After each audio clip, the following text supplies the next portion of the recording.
आप देख रहे हैं हेडलाइंस 24। मैं हूं आपके साथ शहाना खान। सबसे पहले आज की हेडलाइंस। राहत सामग्री में घोटाले के आरोप में बीजेपी नेता शुभेंदु अधिकारी के खिलाफ एफआईआर। रविशंकर प्रसाद ने कहा, ट्विटर को भारतीयों की चिंता है तो नियमों का पालन करना होगा। फेरबदल की अटकलों के बीच यूपी बीजेपी प्रभारी की राज्यपाल से मुलाकात, कैबिनेट विस्तार की आशंका।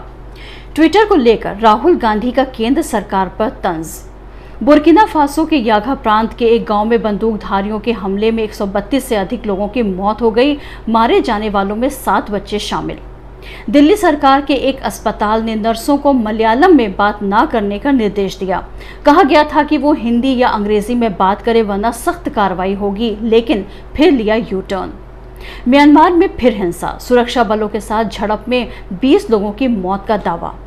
वॉशिंगटन में कैपिटल हिल हिंसा में भाग लेने वाले प्रदर्शनकारियों पर की गई कार्रवाई को लेकर रूस के राष्ट्रपति व्लादिमीर पुतिन ने अमेरिका पर दोहरे मापदंड अपनाने का आरोप लगाया और भारत और पाकिस्तान ने सीमा पर शांतिपूर्ण समाधान की ओर बढ़ने के दिए संकेत।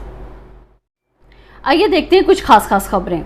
अगले साल होने वाले उत्तर प्रदेश विधानसभा चुनाव से पहले कैबिनेट विस्तार की अटकलों के बीच भारतीय जनता पार्टी के वरिष्ठ नेता और यूपी के प्रभारी राधा मोहन सिंह ने आज राज्यपाल आनंदीबेन पटेल से मुलाकात की। ये पूछे जाने पर कि क्या उन्होंने राज्यपाल को योगी आदित्यनाथ के मंत्रिमंडल में विस्तार के बारे में सूचित किया है, बीजेपी नेता ने कहा कि सरकार में पद खाली है, लेकिन मंत्रिमंडल का विस्तार का फैसला मुख्यमंत्री लेंगे। इस हफ्ते की शुरुआत में बीजेपी के शीर्ष नेताओं ने लखनऊ में समीक्षा बैठक की थी। तब से इस बात के कयास लगाए जा रहे थे कि योगी कैबिनेट का विस्तार किया जा सकता है। इससे पहले बीजेपी के सूत्रों ने कहा था कि नेतृत्व में कोई बदलाव नहीं किया जाएगा। योगी आदित्यनाथ मुख्यमंत्री और स्वतंत्र देव सिंह यूपी बीजेपी अध्यक्ष के रूप में काम करते रहेंगे। उन्होंने कहा कि यूपी में जल्द कैबिनेट विस्तार होगा। सूत्रों ने कहा कि पूर्व आईएएस और प्रधानमंत्री नरेंद्र मोदी भरोसेमंद एके शर्मा को महत्वपूर्ण भूमिका दी जा सकती है। कांग्रेस के पूर्व अध्यक्ष राहुल गांधी ने आज रविवार को ट्विटर पर ट्वीट करके केंद्र सरकार पर निशाना साधा। बीते दिनों ट्विटर पर ब्लू टिक को लेकर उठे विवाद के बहाने तंज कसते हुए राहुल गांधी ने कहा कि मोदी सरकार ब्लू टिक के लिए लड़ रही है। जनता को अगर कोरोना वायरस का टीका चाहिए तो वे आत्मनिर्भर बने। राहुल गांधी ने ट्वीट कर कहा कि ब्लू टिक के लिए मोदी सरकार लड़ रही है, कोविड टीका चाहिए तो आत्मनिर्भर बनो। दरअसल ट्विटर ने 2 दिन पहले देश के उपराष्ट्रपति वेंकैया नायडू, राष्ट्रीय स्वयंसेवक संघ प्रमुख मोहन भागवत समेत कई नेताओं के ट्विटर हैंडल से ब्लू टिक हटा दिया था। किसी भी ट्विटर हैंडल पर ब्लू टिक वेरीफाइड अकाउंट की पुष्टि करता है। पूर्व मेदिनीपुर जिले के कांथी में अनफाल राहत के तहत बांटने के लिए भेजे गए तिरपाल के कथित घोटाले के आरोप में कांथी थाने में बीजेपी नेता शुभेंदु अधिकारी और उनके भाई सोमेंदु अधिकारी के खिलाफ एक एफआईआर दर्ज की गई है। दूसरी ओर कभी शुभेंदु के करीबी रहे एक व्यक्ति की नौकरी देने के नाम पर ठगी के मामले में गिरफ्तारी ने भी विपक्ष के नेता की चिंता बढ़ा दी है। हालांकि शुभेंदु ने अब तक इन मामलों पर कोई टिप्पणी नहीं की है, लेकिन उनके पिता सांसद शिशिर अधिकारी ने इसे राजनीतिक बदले की भावना से की गई कार्रवाई करार दिया है। उनका कहना है कि कोलकाता से धोखाधड़ी के आरोप में गिरफ्तार राखाल बेरा से लंबे समय से शुभेंदु का कोई संपर्क नहीं था।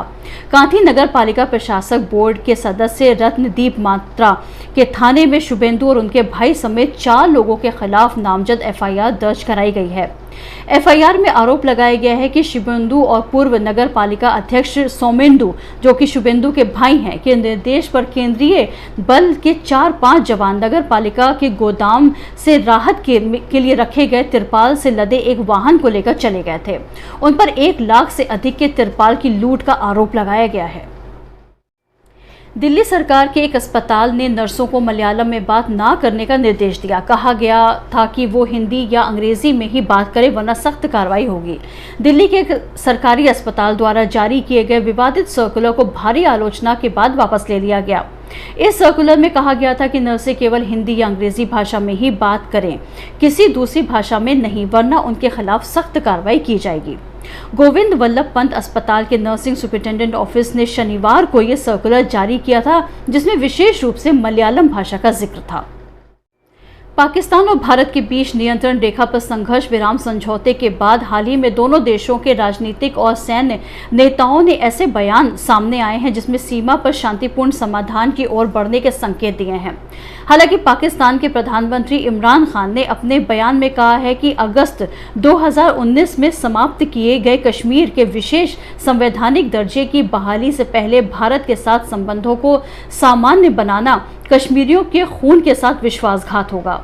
लेकिन जानकारों का कहना है कि इस समय दोनों देशों की कुछ आर्थिक और रणनीतिक वजहें हैं जो इन्हें तनाव कम करने के लिए मजबूर कर रहे हैं। जानकारों का मानना है कि इन बयानों में नया कुछ भी नहीं है, लेकिन शांतिपूर्ण समाधान खोजने की दिशा में अगर देखा जाए तो दोनों पक्षों के रुख में कुछ नरमी जरूर आई है। जो बयान हाल के दिनों में दिए गए उनमें सबसे अधिक चर्चा भारतीय सेना प्रमुख जनरल मनोज कुमार नरवणे का वो बयान है जिसमें उन्होंने कहा कि भारत और पाकिस्तान के बीच टूटे हुए विश्वास को बहाल करना पूरी तरह से पाकिस्तान की जिम्मेदारी है, वरना पाकिस्तान और भारत के बीच दशकों पुराने अविश्वास को रातों रात खत्म नहीं किया जा सकता। अगर पाकिस्तान संघर्ष विराम का सम्मान करते हैं और भारत में आतंकवादियों को भेजना बंद कर देते हैं तो इससे विश्वास बढ़ेगा। उन्होंने कहा कि इस मामले में जिम्मेदारी पूरी तरह से पाकिस्तान पर है।